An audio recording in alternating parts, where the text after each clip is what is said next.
What's up guys, thanks for following along. Gonna take a little walk outside and take a progress walkthrough of the van build. Check it out. Alright, so here's the front of the van. As you can see, we got some paint issues on the top and on the hood. Rolling on some nice big tires and wheels. Here's another part of the paint over here. You can tell it's got some nice peeling, so gonna have to get that fixed. But from the outside, not too shabby. Around back here we got the two opening doors. Let's take a look inside here. So this is like a big bin where I keep a sleeping bag, a lantern, tie downs, chair, table, things like that. Here's the walls. So we got that wall's cut out. Coming up into this right here along the seam of the ceiling, big gap that we're going to fill in. But everything on the back side is insulated.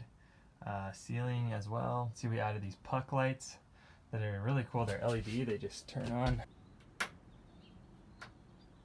So the walls are held in place with these self-tapping screws. Got those down the seams, down these pillars of the actual van, the supports. So those are held to the body.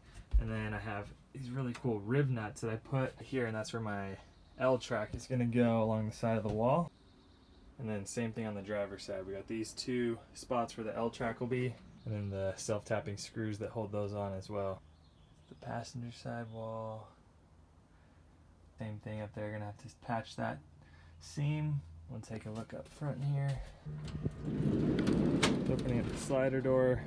There's the back seat. I'm really pumped on this. There's some of the insulation you can see. Still have to patch that up. The boards before we paint it, wrap those with the carpeting. This is really cool. It's a couch out of a Weekend Warrior. I actually made this to fold out. You can see welded up that frame. Got some storage underneath, some water. Easy up, toiletries, things like that. And that folds out all the way to make the bed. Driver area up here.